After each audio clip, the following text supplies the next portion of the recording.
Hello friends, मैं अंकुर श्रीवास्तव स्वागत करता हूं परीक्षा मंथन ऑफिशियल यूट्यूब चैनल पे। और आज से हम नया चैप्टर शुरू करेंगे, मुद्रा बाज़ार एवं पूंजी बाज़ार, money market and capital market.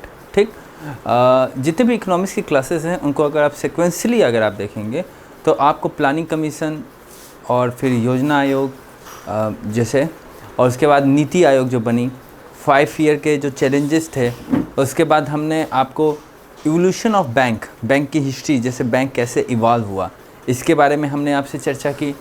फिर हमने आपको आरबीआई के गठन के बारे में, जो यूरोपीय बैंक बने थे, प्रेसिडेंसी बैंक थे, उनके बाद आरबीआई बने, रिज़र्व बैंक ऑफ इंडिया। तो रिज़र्व बैंक ऑफ इंडिया का जब गठन हुआ, उसके बाद फाइनली हमारे भारत में अनुसूचित जो वाणिज्यिक बैंक की संरचना जो हमें मिली, जिनका राष्ट्रीयकरण हुआ 1969 में और 1980 में, तो हमने बैंकिंग का सिस्टम कंटिन्यू पढ़ा। उसके बाद कई समितियां बनी, जैसे रंगराजन समिति की बनी, मालेगाम समिति, उषा थारोट समिति। ये समय समय पे जो समितियां बनी थी, ये वर्तमान में सार्वभौमिक बैंक की अवधारणा की पुष्टि के लिए और बेसल 1, 2, 3 मानक को कंप्लीट करते हुए पूरे वर्ल्ड लेवल पे एक इतनी अच्छे पूंजी स्तर पे बड़े बैंक के रूप में स्थापित हो सके हमारा देश का कोई भी ऐसा बैंक प्रतिष्ठान, जैसे स्टेट बैंक ऑफ इंडिया, ये वर्ल्ड में अब इसकी रैंकिंग आ रही है। तो क्योंकि अब ग्लोबलाइजेशन के युग में, लिबरलाइजेशन प्राइवेटाइजेशन के बाद ग्लोबलाइजेशन के युग में इस टाइप की इकाई का उद्भव होना यकीनन समय की डिमांड है और आवश्यक भी है। ठीक, तो अब तक हमने इसके बारे में पढ़ा और आज मनी एंड बैंकिंग का लास्ट चैप्टर है। आज हम स्टडी करते हैं एक 2 समिति के बारे में। एक नाम है रंगराजन समिति। रंगराजन समिति, देखिए जो रंगराजन समिति थी, ये बनी थी वित्तीय समावेशन के लिए। इसका मुख्य कार्य क्या था? वित्तीय समावेशन के सजेशन देने के लिए, फाइनेंशियल इंक्लूजन, वित्तीय समावेशन।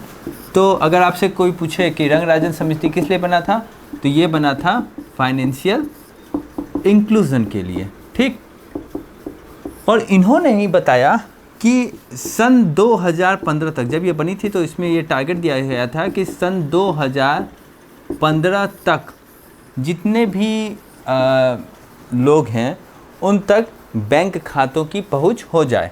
सन 2015 तक सार्वभौमिक बैंक अकाउंट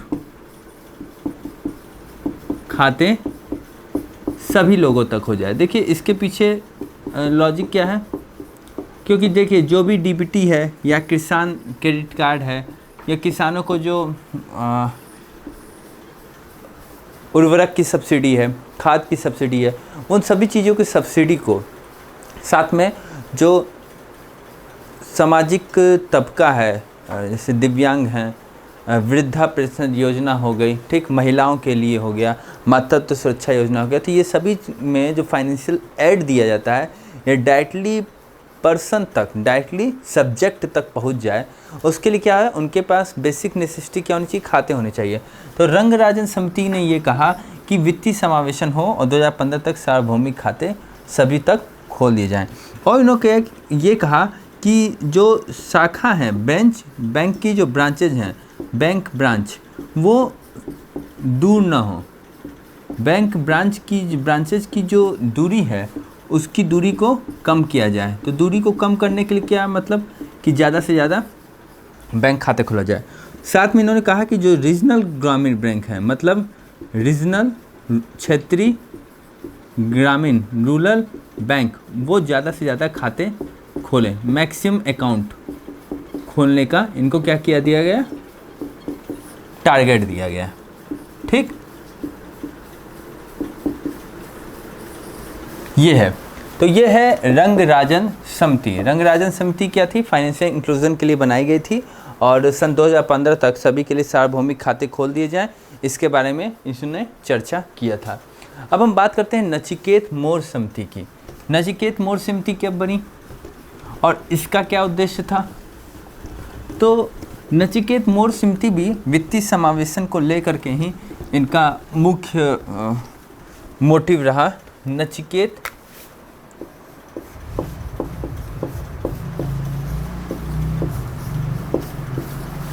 मोर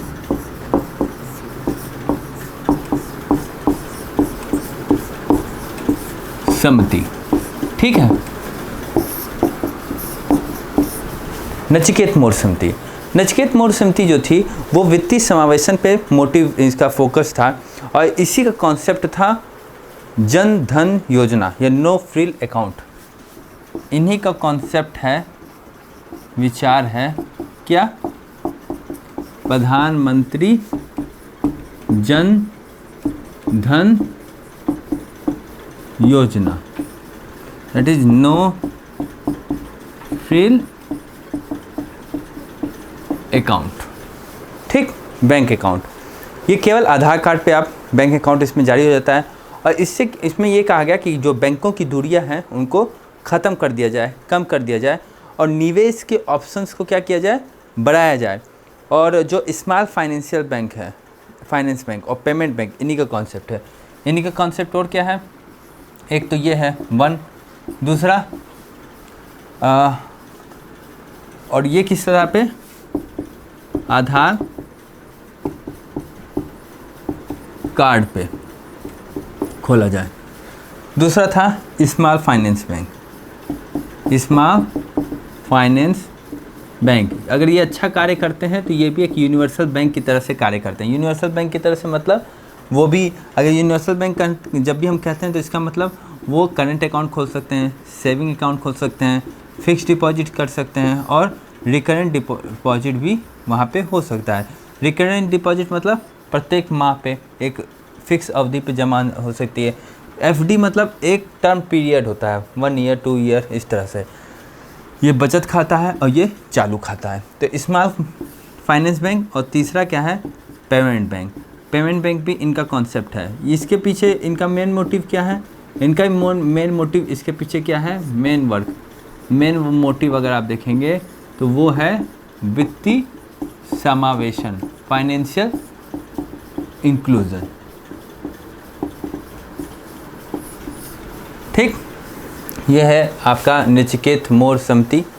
और इसके बाद अब हम बात करेंगे बैंकिंग लोकपाल की। इसको डिलीट कर दें, नचिकेत मोर समिति को, ठीक। प्रधानमंत्री जन धन योजना जो नो फ्रिल अकाउंट है, आधार कार्ड पे बेस्ड बनाई जारी की गई। Small finance bank, payment bank, ये सब नचिकेत मोर समिति का कॉन्सेप्ट। इन्होंने भी कहा कि जो शाखा खोला जाए वो इस हिसाब से खोला जाए कि बैंकों के बीच में ब्रांचिंग में दूरियां कम रहें, ठीक। अब नेक्स्ट टॉपिक आता है बैंकिंग लोकपाल। ये बहुत कॉमन हम लोग बार बार सुने थे, कई बार मुद्दा लोकपाल जो बिल है वो तो सामान्य प्रशासन से भ्रष्टाचार से जुड़ा हुआ है।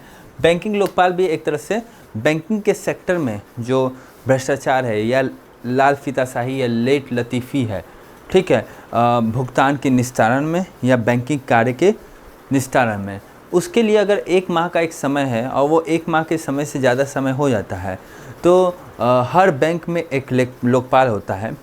जनरली आप देखेंगे कि राज्यों की राजधानी में ये लोकपाल हैं। अब तक 20 बैंकिंग लोकपाल हैं और इन बैंकिंग लोकपाल का जो गठन हुआ वो बैंकिंग विनियमन एक्ट 1949 के धारा 35A के तहत इसका गठन किया गया। तो हम नया टॉपिक पढ़ने जा रहे हैं, नाम है बैंकिंग लोकपाल, ठीक। देखिए जो बैंकिंग लोकपाल है वो बैंकिंग विनियमन अधिनियम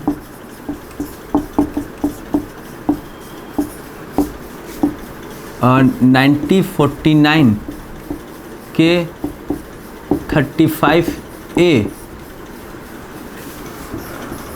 के तहत,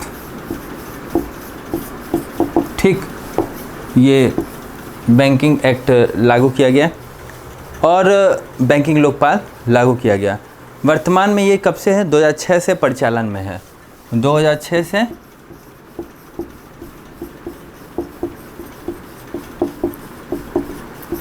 परिचालन में है ये वर्तमान में। जो अगर यहाँ पे केस क्या होता है, देखिए इशू क्या है। इशू ये अराइज हो कि मतलब मुद्दा कि अगर एक माह तक भी अगर कोई प्रॉब्लम सॉल्व ना हो, कौन सा प्रॉब्लम? जैसे भुगतान का, चेक का, डीडी का, एक माह तक ग्राहक की समस्या पे सुनवाई ना हो, वो समस्या कौन सी हो सकती है? वो चेक से रिलेटेड हो सकती है, वो भुगतान से रिलेटेड हो सकती है, वो डिमांड डिपॉजिट से ले सकती है, या कोई अदर्स जो बैंक रिलेटेड प्रॉब्लम हो। ठीक, तो बैंक रिलेटेड, तो उस प्रॉब्लम के सॉल्यूशन के लिए ग्राहक कहाँ जाएगा? उसके लिए क्या बनाया गया है? बैंकिंग लोकपाल। ठीक, बैंकिंग लोकपाल। एक माह तक अगर सॉल्यूशन ना पाए तो फिर बैंकिंग लोकपाल का पे शिकायत या फिर आवेदन किया जा सकता है। अब ये बैंकिंग लोकपाल की नियुक्ति कौन करता है, इसके बारे में तो आरबीआई द्वारा जो वरिष्ठ अधिकारी हैं उनकी नियुक्ति एक बैंकिंग लोकपाल योजना 2006 के तहत किया जाता है। ग्राहक शिकायत प्रकोष्ठ में इसका निवारण, जैसे ग्राहक जो शिकायत करते हैं उसकी निवारण के लिए एक प्रकोष्ठ बना होता है, हर बैंक में बना होता है। जैसे आरबीआई क्या करती है, जो वरिष्ठ अधिकारी हैं, आरबीआई द्वारा वरिष्ठ अधिकारी को क्या किया जाता है? वरिष्ठ अधिकारी को हम क्या करते हैं? बैंकिंग लोकपाल योजना 2006 के तहत बैंक लोकपाल नियुक्त करते हैं। ठीक, अब ये जो बैंक लोकपाल है ये कहाँ किस किस बैंक में रहता है? देखिए, जितने भी वाणिज्यिक बैंक हैं वहाँ ये कार्य करता है, जितने भी ग्रामीण बैंक हैं वहाँ पे ये वर्क करते हैं, साथ में जितने भी आपके सहकारी बैंक हैं, सहकारी बैंक, ये वहाँ पे कार्य करते हैं। तो मतलब ये आपके हर जगह खोले जाते हैं। जो ग्राहक शिकायत प्रकोष्ठ होता है वहाँ पे ये ओपन रहता है। तो जनरली आप देखेंगे अब तक करीब 20 बैंकिंग लोकपाल हैं, और ये 20 बैंकिंग लोकपाल में जो मैक्सिमम जो ऑफिस देखेंगे, वो मैक्सिमम ऑफिस कहाँ है? वो है राज्य की राजधानी में, राज्य की राजधानी में आपको वैक्सीन करना। तो this is the banking Lokpal and the banking Lokpal implemented under the act of the banking विनियमन अधिनियम 1949 के 35A के क्लाउज के तहत। और इशू क्या है? अगर एक माह तक आपका सोल्यूशन नहीं होता है, ग्राहक शिकायत प्रकोष्ठ, ग्राहक की कोई समस्या, तो वो बैंकिंग लोकपाल के पास जाता है। तो बैंकिंग लोकपाल एक वरिष्ठ अधिकारी है जो आरबीआई द्वारा नियुक्त होता है बैंकिंग लोकपाल योजना 2006 में, और ये 2006 से परिचालन में है। इसके बारे में इतना ही जानना है। आपको एक्ट पूछा जा सकता है, प्रोग्राम पूछा जाता है कि कब से है ये या कब से रहा है। ठीक है, इनके बारे में हम जान सकते हैं। ठीक, अब हम बात कर रहे हैं जो नया टॉपिक हमारे यहाँ स्टार्ट हुआ है, वो उसका नाम है क्या है? मुद्रा बाजार। मुद्रा बाजार के बारे में हम जानेंगे कि what is mention by the money market.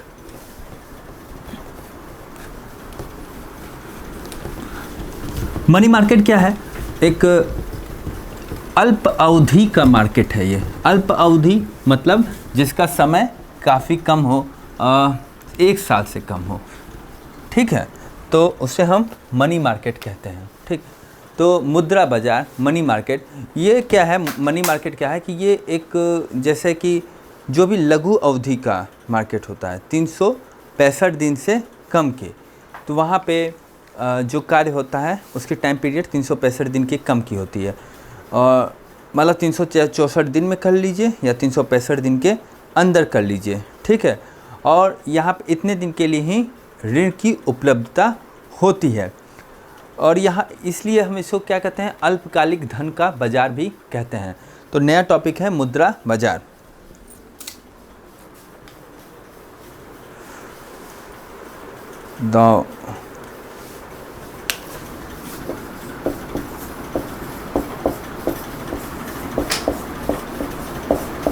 मुद्रा बाजार दैट इज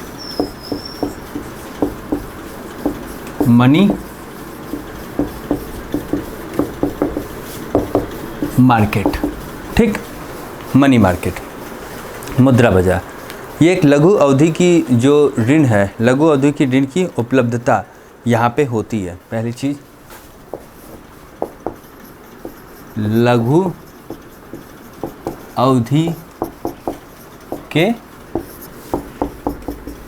ऋण की उपलब्धता होती है। तो लघु अवधि के ऋण की उपलब्धता मतलब वो टाइम पीरियड कितना होगा, वो टाइम पीरियड होता है 364 दिन के अंदर में या फिर 365 दिन से कम। दिस इज 364 दिन के अवधि में और 365 दिन के अंदर, ये इसका लघु पीरियड टाइम पीरियड है, ठीक। ये अल्पकालिक धन के लिए एक बाज़ार है, शॉर्ट टाइम धन के लिए एक बाज़ार की व्यवस्था है। यहाँ रिस्क बहुत कम होता है बिकॉज समय क्या है, अल्प अवधि का है, ठीक। तो ये क्या है, अल्पकालिक धन का बाजार, कम टाइम का है। तो यहाँ पे क्या होगा, रिस्क क्या है, वो कम होता है, ठीक।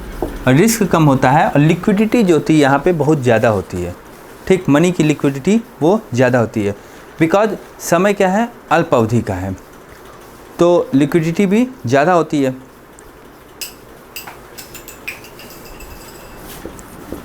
समय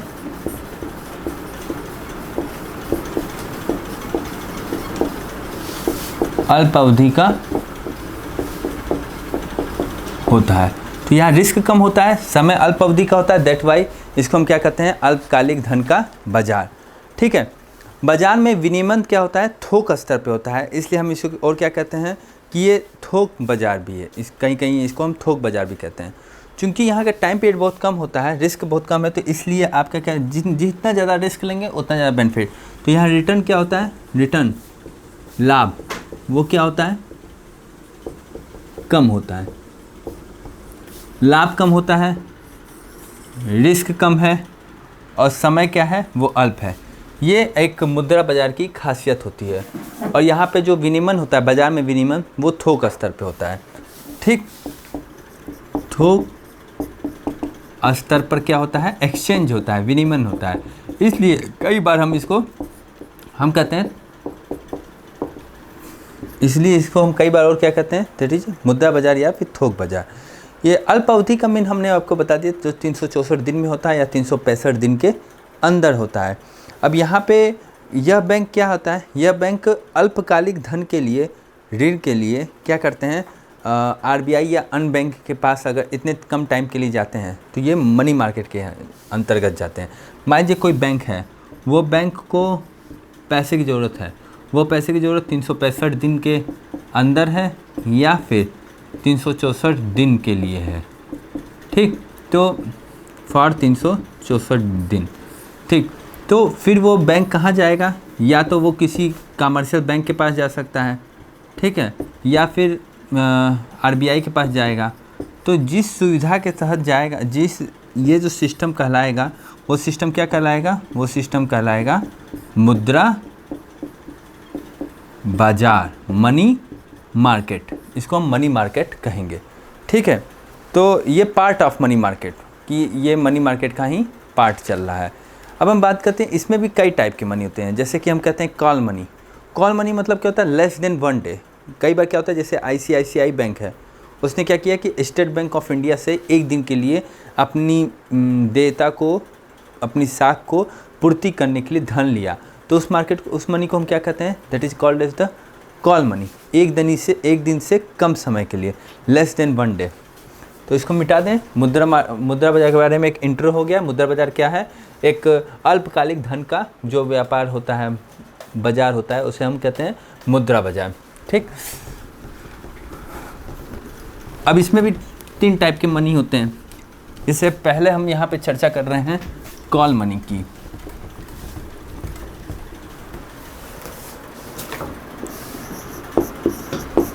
कॉल मनी, कॉल मनी मतलब मीन्स कि अगर धन की आवश्यकता वो कितने दिन के लिए हो, लेस देन 1 डे, मीन्स एक दिन से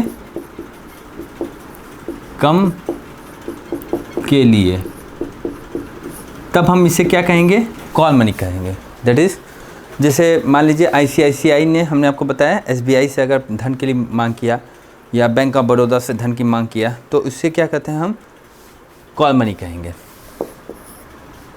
फॉर एग्ज़ाम्पल, आइए ICICI है या HDFC बैंक है, तो इन्होंने क्या किया कि SBI से कहा कि हमें 24 आवर्स के लिए धन की आवश्यकता है। ठीक, तो वो धन की आवश्यकता लेस देन 1 डे होगी, तो हम उससे क्या कहेंगे, दिस इज़ कॉल मनी। समझ में आए, लेस देन 1 डे, 24 आवर या 24 आवर से कम। नोटिस मनी क्या कहते हैं कि अगर 2 से 14 दिन के लिए धन की आवश्यकता, पैसे का लेन देन होता है, तो उसे हम नोटिस मनी कहते हैं। दूसरा, नोटिस मनी मीन्स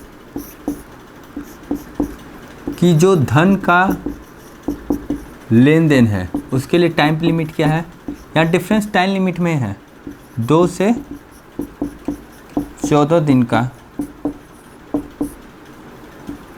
समय अवधि, तो हम उसे क्या कहेंगे, नोटिस मनी कहते हैं। ठीक है।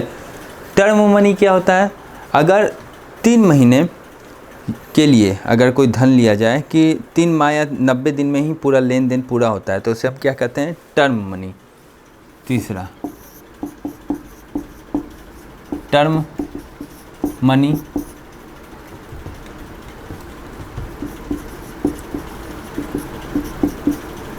तीन माह और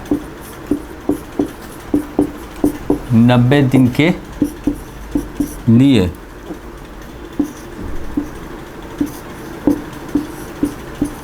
धन का लेन देन की एग्रीमेंट हो, तो हम उसे क्या कहेंगे, उसे हम कहेंगे टर्म मनी। तो इस हिसाब से डिफरेंस देखिए, call money, notice money, term money. Notice money क्या है, धन का लेन देन 2 से 14 दिन के बीच दे रहो, और टर्म मनी मारकर धन का जो एक्सचेंज हो रहा है, लेन देन हो रहा है, उसके लिए टाइम का लिमिटेशन डिसाइड किया गया है कि 3 माह या फिर 90 दिन हो, तो उसे हम क्या कहेंगे, टर्म मनी। तो this is call money, notice money and term money. ये सब मनी बाजार के, मनी मार्केट के, मुद्रा बाजार के हम इसको टाइम के आधार पे हमने इसको डिवाइड किया मनी को। अब हम बात करते हैं मुद्रा बाजार में कौन कौन से लोग शामिल होते हैं। ठीक, तो मुद्रा बाजार में ये बैंक, वित्तीय संस्थाएं, जो बिल हैं, जो दलाल होते हैं, जो शेयर मार्केट में जो पैसों की डीलिंग करते हैं, ये सभी वर्क करते हैं। तो ये एक तरह से इन सभी का एक मिश्रित असंगठित क्षेत्र है। ठीक है, और जिसमें क्या होता है, अल्पकालिक धन का जो लेन देन होता है, का व्यापार होता है। ठीक, तो इसको मिटा दें। मनी मार्केट में कौन कौन से लोग शामिल होते हैं जनरली। अब हम आपको एक एक फैक्टर वाइज बता रहे हैं। इसमें से अगर क्वेश्चन होता है कि कौन लोग शामिल होते हैं, तो उसमें कौन लोग शामिल होंगे। देखिए, ये क्या है कि ये एक प्रकार का आप देखेंगे तो असंगठित क्षेत्र है। असंगठित क्षेत्र है, असंगठित टाइप का ही एक व्यापार है। तो यहाँ पे असंगठित क्षेत्र है जिसमें शामिल होते हैं, इसमें आपके शामिल होते हैं कौन कौन से, जैसे जो दलाल होते हैं, शेयर्स होल्डर के जो दलाल होते हैं वो शामिल होते हैं, बैंक जिनको कुछ समय के लिए धन की आवश्यकता होती है अपनी लिक्विडिटी मेंटेन के लिए, वित्तीय संस्था, वित्तीय संस्थाएं जैसे कि जो फाइनेंशियल इंस्टीट्यूशन है वो भी इसमें इन्वॉल्व होती हैं, जो पैसों के डीलर्स होते हैं, ठीक,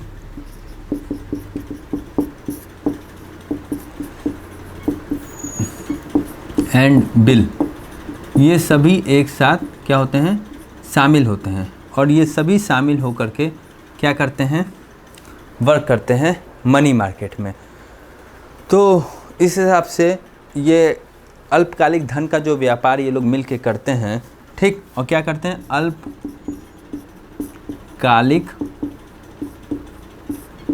धन का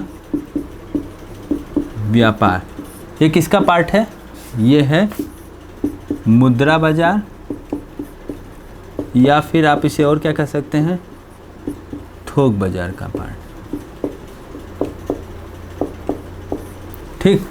तो ये हो गया कि इसमें मुद्रा बाजार एक तरह से असंगठित क्षेत्र है, तो इसमें किस किस टाइप के लोग शामिल हो जाते हैं। अब नेक्स्ट टॉपिक यहाँ पे ये आता है कि मुद्रा बाजार में पैसे का जो लेन देन होता है वो किस तरह से होता है। जैसे कमर्शियल पेपर होता है, डिपॉजिट सर्टिफिकेट होते हैं, ट्रेजरी बिल्स होते हैं, या फिर ट्रेड क्रेडिट होते हैं, और शॉर्ट टर्म डेट इंस्ट्रूमेंट होते हैं। ये सभी क्या हैं, ये कुछ इकाई हैं जिनके थ्रू पैसे का लेन देन होता है। तो मुद्रा बाज़ार में जो अगर आप देखेंगे तो पैसों का लेन देन ये कैसे कैसे हो सकता है, जैसे ट्रेजरी बिल, यह बताया जाएगा अभी कि ट्रेजरी बिल क्या है। ट्रेजरी बिल, डेटेड सिक्योरिटीज़, दिनांकित प्रतिभूति, डेटेड सिक्योरिटीज़, साथ में सर्टिफिकेट ऑफ डिपॉजिट, जमा प्रमाण पत्र, सर्टिफिकेट ऑफ डिपॉजिट, साथ में कमर्शियल पेपर, कमर्शियल पेपर्स, ठीक है, ट्रेड क्रेडिट, ट्रेड क्रेडिट, ये सभी क्या है, ये सभी जो होते हैं एक तरह से शॉर्ट टाइम डेट इंस्ट्रूमेंट हैं, इनके द्वारा पैसों का लेन देन होता है। और ये प्रकृति में क्या होते हैं, बहुत ज़्यादा लिक्विड होते हैं। अगर इनकी नेचर देखेंगे तो ये बहुत ज़्यादा क्या होते हैं, लिक्विड होते हैं। इनकी लिक्विडिटी क्या होती है, बहुत हाई होती है। मतलब क्या है, ये बहुत ज़्यादा क्या होते हैं, तरल होते हैं। इनको तुरंत ही, क्योंकि ये शॉर्ट टर्म में होते हैं, इनके रिस्क बहुत ज़्यादा होता है, लेन देन बहुत इजीली होता है, तो इसलिए इनकी लिक्विडिटी क्या होती है, वो ज़्यादा होती है। और इनके द्वारा जो पैसों की उगाही होती है ये इसी प्रक्रिया में होता है। चूँकि यहाँ पे लिक्विडिटी ज़्यादा होती है तो यहाँ रिटर्न क्या होता है, वो कम प्रदान करते हैं। बट ये काफ़ी क्या होते हैं, सुरक्षित व्यापारिक साधन होते हैं, क्योंकि इसमें रिस्क क्या है, कम है। ठीक, देखिए इसमें क्या है कि लिक्विडिटी तरल होते हैं, तो चूँकि लिक्विडिटी ज़्यादा है सो क्या होता है, लिक्विडिटी ज़्यादा है तो क्या रिटर्न क्या होगा, कम होगा। देखिए कोई पैसा अगर लॉन्ग टर्म तक रखा जाए, देखिए एफडी जो होती है, जो 8 साल की होती है या 5 साल की होती है, उसमें क्या होता है, डायरेक्ट पैसा क्या होता है, डबल होने के चांसेस होते हैं। पैसे की जहाँ पे पैसा कम समय के लिए है, कम समय के लिए, तो वहाँ पे रिटर्न क्या मिलेगा, रिटर्न क्या मिलेगा, कम होगा, डबल नहीं होगा, वो क्या हो जाएगा, कम हो जाएगा। तो यहाँ पे रिटर्न क्या होता है, वो काफ़ी कम मिलता है। बट क्या, यहाँ सिक्योरिटीज़ है, यहाँ क्या है, सिक्योरिटी है।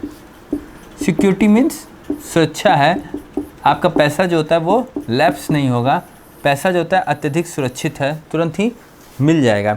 ये एक सुरक्षित व्यापारिक साधन माने जाते हैं। ठीक, तो हिसाब से मुद्रा बाजार में देखा जाए तो मुद्रा बाजार में जो पैसों का लेन देन होता है वो treasury bill, dated security, certificate of deposit, commercial paper या ट्रेड क्रेडिट के फॉर्म में होता है। चूँकि इनकी लिक्विडिटी बहुत ज़्यादा होती है तो इनका रिटर्न काफ़ी कम होता है। और बट क्या है, यहाँ सिक्योरिटीज़ ये काफ़ी एक सिक्योर व्यापारिक साधन माने जाते हैं। तो इस हिसाब से मनी मार्केट जाने कि मनी मार्केट है क्या। मनी मार्केट में नोटिस मनी होती है, कॉल मनी होती है, टर्म मनी होती है। मनी मार्केट में वो कौन कौन लोग होते हैं जो मनी मार्केट में शामिल होते हैं। और मनी मार्केट एक अल्पकालिक धन का लेन देन होता है। तो मनी मार्केट में वो धन का लेन देन आखिर किस फॉर्म में होता है, ये भी हमारा जानना महत्वपूर्ण है। और अब हम बात करते हैं ये जो लिक्विडिटी देख रहे हैं, नकदी लिक्विडिटी मतलब नगदी अगर ज़्यादा है तो चूँकि ये असंगठित क्षेत्र है जैसा कि हम बता चुके हैं, तो यहाँ पे क्या है, रिस्क भी इस क्षेत्र में कम रहेगा। ठीक, लिक्विडिटी ज़्यादा होने से रिस्क क्या है, कम है, तो रिटर्न क्या है, वो कम होना लाजमी है कि रिटर्न कम आएगा। तो मुद्रा बाजार अगर आपसे कहा पाया कि व्यवस्थित बाजार है तो नहीं, मुद्रा बाजार क्या है, एक तरह से अव्यवस्थित बाजार है।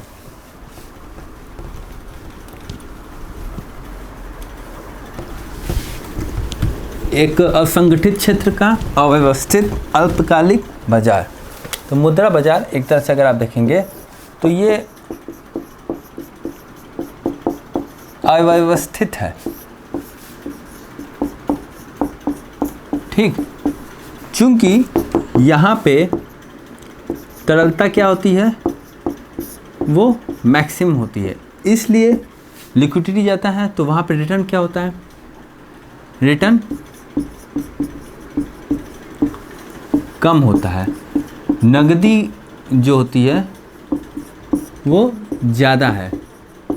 ठीक है, लिक्विड का फ्लो ज़्यादा हो रहा है।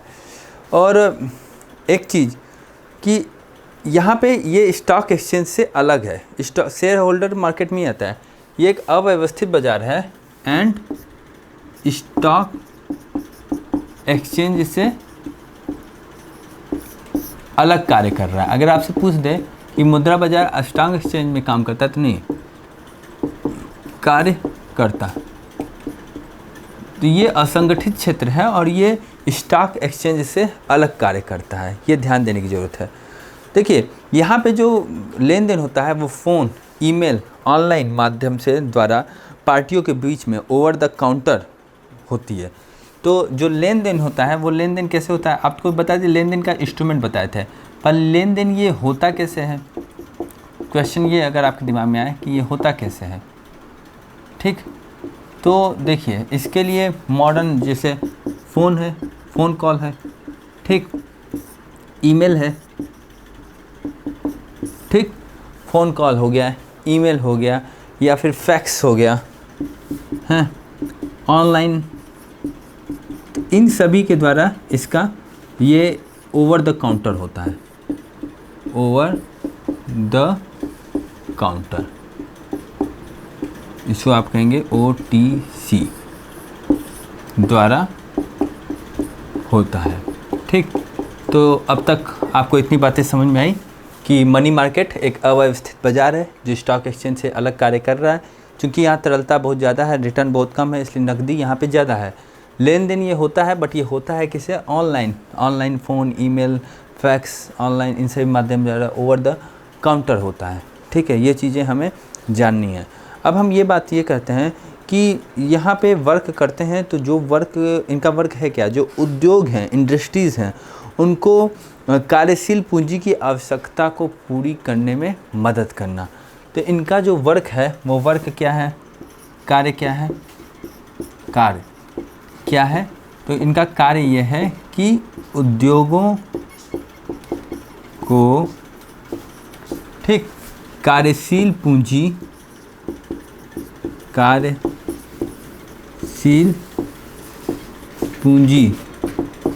की पूर्ति करने में क्या करना, मदद करना। ये इनका क्या है, ये इनका वर्क है। अगर आपसे वर्क पूछा जाए तो वर्क क्या है, तो ये इंडस्ट्रीज़ को कार्यशील पूंजी की पूर्ति करने में मदद करता है। एक चीज़ लेन देन कैसे होता है? ओवर द काउंटर होता है, ठीक। अव्यवस्थित स्टॉक एक्सचेंज में आता है? नहीं। लिक्विडिटी ज़्यादा है, नकदी बहुत ज़्यादा है, यहाँ पे रिटर्न कम होता है, बट ये सिक्योर साधन है, ठीक। मुद्रा बाजार के प्रतिभागी कौन कौन से हैं, कौन कौन लोग इसमें भाग लेते हैं? तो जैसे रिजर्व बैंक ऑफ इंडिया, ये भारत सरकार के लिए पैसा जुटाता है। वाणिज्यिक बैंक, ये प्राइवेट या फिर जो पब्लिक या विदेशी, वो सभी टाइप के जो बैंक हैं, ठीक है ना, चाहे वो सार्वजनिक हो, चाहे फॉरेनर हो, चाहे वो फिर निजी क्षेत्र के बैंक हैं, वो सभी। अन्य वित्तीय संस्थाएं जैसे बीमा कंपनियां हो गई, जो म्यूचुअल फंड्स हैं, वो सब इसके क्या है? प्रतिभागी होते हैं। तो नेक्स्ट टॉपिक पॉइंट आता है कि मुद्रा बाजार के प्रतिभागी कौन कौन हैं। मुद्रा बाजार के प्रतिभागी कौन कौन है? पहला, आरबीआई। आरबीआई का कार्य क्या है? ये गवर्नमेंट ऑफ इंडिया के लिए क्या करता है? अगर पैसा जुटाना है तो वो उनके लिए पैसा जुटाता है, ठीक, ये आप जानते होंगे, ठीक। दूसरा, बैंक। कौन कौन से बैंक? जैसे एक निजी क्षेत्र के बैंक आ गए, प्राइवेट बैंक, सार्वजनिक क्षेत्र के बैंक आ गए, ठीक। साथ में विदेशी बैंक, ये सभी बैंक क्या होते हैं? इनमें इंक्लूड होते हैं, ठीक। तीसरा, जो वित्तीय संस्थाएं हैं, फाइनेंशियल इंस्टीट्यूशन, फाइनेंशियल इंस्टीट्यूट, ये कौन कौन से? जैसे आप LIC बीमा कंपनी देख लीजिए, वो भी एक फाइनेंशियल इंस्टीट्यूट है, वहाँ वित्तीय लेन देन है। या फिर जो म्यूचुअल फंड जारी करते हैं, म्यूचुअल फंड, तो वो भी एक वित्तीय संस्थाएं हैं, ये हो गई। साथ ही ये जो अर्ध सरकारी निकाय हैं या निजी कंपनी हैं, सार्वजनिक क्षेत्र की कंपनी है, जो अर्ध सरकारी निकाय हैं, ठीक। साथ में जो निजी क्षेत्र की जो कंपनी है, ठीक, और निजी क्षेत्र की कंपनी इसमें आती हैं, तो साथ में हमें और कौन आएंगी? यहाँ पे जो PSUs हैं वो भी आएंगे। PSUs कौन कौन से आएंगे? जैसे आपकी ONGC हैं, गेल हैं, भेल हैं, ठीक है, एक्सेट्रा, जितने भी हैं आप देख रहे हैं वो भी इसमें शामिल होते हैं। तो इनके प्रतिभागी कौन कौन से हैं? Reserve bank of India, bank, financial institution, अर्ध सरकारी निकाय, पब्लिक सेक्टर एंटरप्राइजेस, और साथ में आपके निजी क्षेत्र की कंपनी, ये सभी इसके प्रतिभागी होते हैं। अब हम बात करते हैं यहाँ पे ट्रेजरी बिल। ट्रेजरी बिल क्या होता है? देखिए, ट्रेजरी बिल क्या होता है कि ये डिस्काउंट पे बेचे जाते हैं। डिस्काउंट पे मतलब मान लीजिए कि आपसे हमने कहा 100 करोड़, इसके मिटा दे रहे हैं, तो फिर आगे नेक्स्ट क्लास पॉइंट है ट्रेजरी बिल, इसको नोट कर लीजिएगा, ठीक। मुद्रा बाजार के प्रतिभागी कौन कौन से होते हैं? देखिए, मुद्रा बाजार का जो टॉपिक है वो थोड़ा सा मतलब जटिल नहीं है सिंपल, बट इसको टुकड़े में तोड़ के पढ़ेंगे तब समझ आएगा कि मुद्रा बाजार है क्या, किस हिसाब से स्टॉक एक्सचेंज से अलग है, ठीक, क्या क्या इसकी क्षमता है, या क्या कौन कौन से लोग इसमें भाग लेते हैं, इसका व्यापार या इसका बाजार किस हिसाब से वर्क करता है। इसमें हम बात कर रहे हैं ट्रेजरी बिल की। ट्रेजरी बिल, ट्रेजरी बिल क्या होता है? देखिए, ये डिस्काउंट पे खरीदी सरकारी प्रतिभूतियाँ होती हैं, इसको लिख लीजिए। ये क्या होती हैं कि डिस्काउंट पर खरीदी गई सरकारी प्रतिभूतियाँ होती हैं, government securities, government securities, okay. Discount पे एक चीज़, दूसरी चीज़ क्या कि फॉर एग्जांपल, अब यहाँ पे हम आपको फॉर एग्जांपल से बता देते हैं कि मान लीजिए कि गवर्नमेंट ऑफ इंडिया है, भारत सरकार, ठीक। अगर गवर्नमेंट ऑफ इंडिया को और 100 करोड़ रुपए की अगर ज़रूरत पड़ी तो वो किसके पास जाएगा? मैंने आपको कहा वो जाएगा किससे, बैंक से तो कहेगा नहीं, पब्लिक से कहेगा नहीं, वो कहेगा रिजर्व बैंक ऑफ इंडिया से।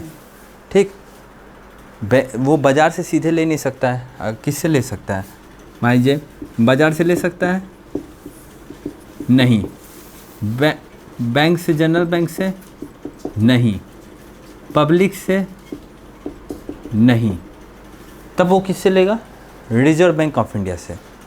ठीक, तो वो रिजर्व बैंक ऑफ इंडिया से कहेगा, आरबीआई से कहेगा। अब आरबीआई इसके लिए क्या करेगी, आरबीआई के पास तो ऐसा नहीं कि हमेशा सरप्लस धन हो। आरबीआई 100 करोड़ रुपए का ट्रेजरी बिल जारी करेगा। आरबीआई करेगा नेक्स्ट, ये फर्स्ट स्टेप हुआ, this is the first case, देखिएगा। सेकंड क्या होगा कि आरबीआई ये क्या करेगी, ट्रेजरी बिल जारी करेगा, ट्रेजरी बिल। एग्जाम्पल से समझ में आएगा, ध्यान दीजिएगा। ट्रेजरी बिल कौन जारी करेगा, आरबीआई। ठीक, और ये जो ट्रेजरी बिल है वो मान लीजिए उस पर जो अंकित रहेगा मूल्य, उसे अंकित मूल्य कहते हैं। मान लीजिए इनको चाहिए, रिजर्व भारत सरकार को 100 करोड़ रुपये, तो इस पर लिखा रहेगा 100 करोड़ का ट्रेजरी बिल। और ये क्या है, 100 करोड़ रुपया, ये है, इसे हम कहते हैं अंकित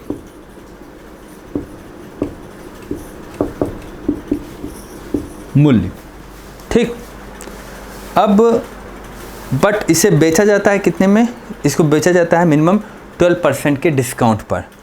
ठीक, बट बिल तो जारी कर दिया, बट इसे बेचेगा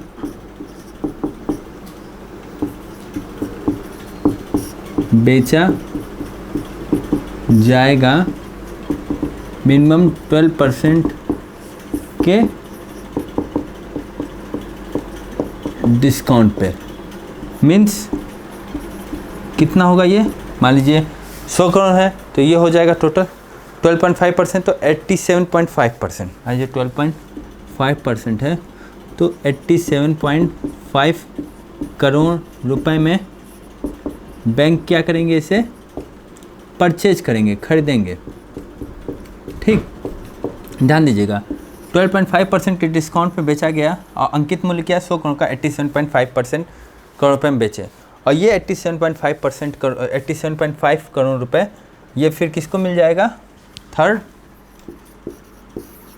बैंक से चला 87.5 करोड़ रुपए, और ये किसको मिल गया, आरबीआई को। और आरबीआई किसको दे दिया, आरबीआई फाइनली दे दिया गवर्नमेंट ऑफ इंडिया को। ये टोटल साइकिल है ट्रेजरी बिल के लिए।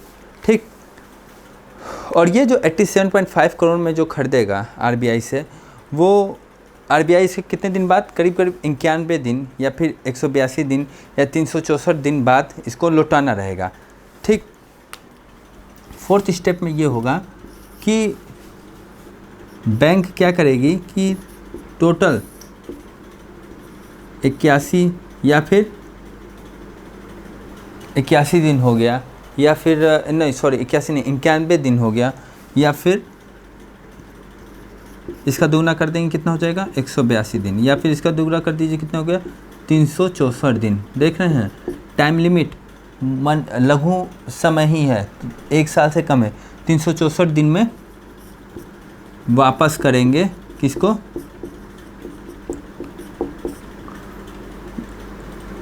आरबीआई को।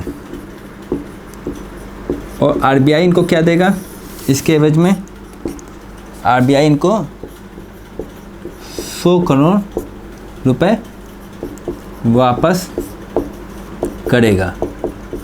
इसका मीन्स, इसका मतलब ये हुआ कि 12.5 करोड़ का बैंक प्रॉफिट हो गया। ठीक, ट्रेजरी बिल क्या है, एक तरह से डिस्काउंट पे खरीदी गई सरकारी प्रतिभूतियाँ होती हैं। डिस्काउंट मतलब कि भारत सरकार को मान लीजिए 100 करोड़ रुपए की ज़रूरत है तो वो आरबीआई से कहेगा, और reserve bank of India treasury bill जारी करेगा। ये 100 करोड़ रुपए का ट्रेजरी बिल जो होगा उसे हम अंकित मूल्य कहते हैं। इसी अंकित मूल्य पे ये बेच दिया जाएगा, किसको? बैंक को बेच दिया जाएगा 12.5% की डिस्काउंट पे। हमने कहा डिस्काउंट पे खरीदी गई प्रतिभूतियाँ, यहाँ ब्याज नहीं मिलता है, यहाँ डिस्काउंट मिलता है, तो 12.5 करोड़ कम मतलब 87.5 करोड़ में बेच दिया जाएगा। और बैंक ये खरीद करके 87.5 करोड़ आरबीआई को दे दिया। आरबीआई किसको दे दिया? आरबीआई ने दे दिया गवर्नमेंट ऑफ इंडिया को। फाइनली बैंक क्या करेगी कि जब 91 दिन या 182 दिन या 364 दिन हो जाएगा, तब इसे आरबीआई के कहने पे आरबीआई को वापस कर देगी इन प्रपत्र को, और आरबीआई इनको इसके एवज में 100 करोड़ रुपया दे देगी। ठीक, इस हिसाब से बैंक को फ़ायदा हुआ, प्रॉफिट का नहीं, ब्याज का नहीं, बैंक को फ़ायदा हुआ किसका? डिस्काउंट का। तो हम आपको वही कीमत मिलेगी जो अंकित मूल्य है, वही कीमत आपको फाइनली मिल रही है। तो इससे हम कहते हैं ट्रेजरी बिल। ट्रेजरी बिल का कॉन्सेप्ट क्लियर हो गया का? मनी मार्केट का एक बहुत बड़ा इंस्ट्रूमेंट है ट्रेजरी बिल। ठीक, अब हम बात करते हैं, इसको नोट कर लीजिएगा स्टेप वाइज। कहीं तो एक बार ये देखिए, एक बार और स्टेप समझ लीजिए। भारत सरकार को जब भी पैसे की जरूरत होगी वो रिजर्व बैंक ऑफ इंडिया से करेगा। रिजर्व बैंक ऑफ इंडिया जो ट्रेजरी बिल जारी करेगा, वो जो बिल जितना मूल्य उस बिल पे अंकित होगा उसे हम कहते हैं अंकित मूल्य। और ये अंकित मूल्य पे अगर किसी भी बैंक को बेचता है तो डिस्काउंट पे बेचता है, मतलब 100 करोड़ में नहीं बेचेगा, उसको 100 करोड़ तो मिलना है, तय है, मिलना तो 100 करोड़ रुपये है, परंतु वो 12.5% के डिस्काउंट पे बेचेगा 87.5% करोड़ पे। और ये 87.5% करोड़ रुपए फिर ये आरबीआई को मिल गया। आरबीआई फाइनली 100 करोड़ वापस करेगी एक निश्चित समय पीरियड के बाद, जब बैंक द्वारा ये ट्रेजरी बिल आरबीआई को वापस किया जाता है। ठीक, तो बैंक को क्या फ़ायदा होता है? बैंक को यही फ़ायदा होता है जितना का उसको डिस्काउंट, जितने कम में वो खरीदा रहता है अंकित मूल्य से, जितने कम मूल्य पे वो ट्रेजरी बिल आरबीआई से खरीदा रहता है, इतने पे फ़ायदा मिलती है। ठीक, तो ये हो गया आपका ट्रेजरी बिल का कॉन्सेप्ट। मनी मार्केट का एक बहुत बड़ा इंस्ट्रूमेंट है ट्रेजरी बिल। अब हम नेक्स्ट टॉपिक बात करते हैं दिनांकित प्रतिभूति। ठीक है, डेटेड सिक्योरिटीज़, दिनांकित प्रतिभूति।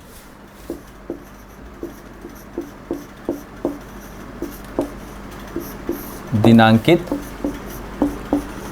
प्रतिभूति, दैट इज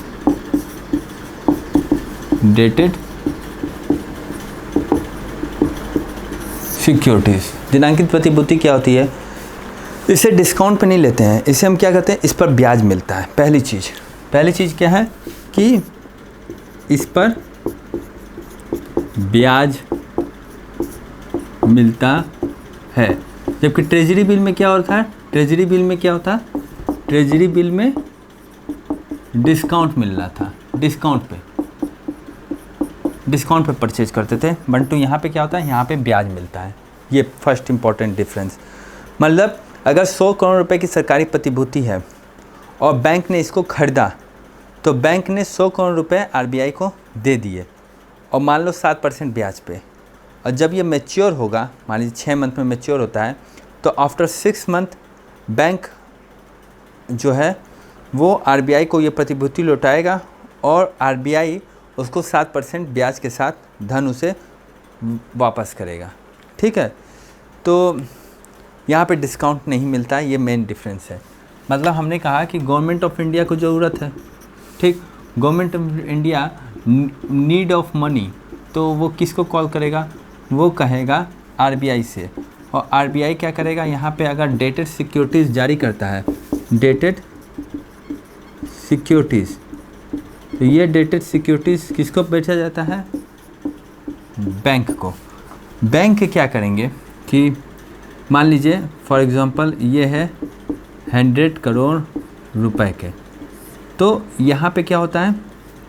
7% ब्याज, ठीक, और ये फिर फाइनली बैंक द्वारा परचेज कर लिए गए, खरीद लिए गए।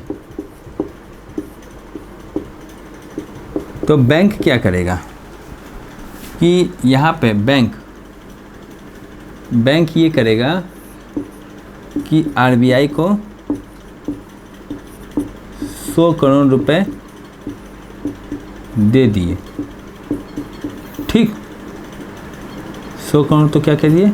दे दिए, और आरबीआई इस एवज में बैंक को क्या दे देगा? ये डेटेड सिक्योरिटीज़ दे देगा, जिसमें क्या लिखा रहेगा? 100 करोड़ रुपए विद 7% इंटरेस्ट।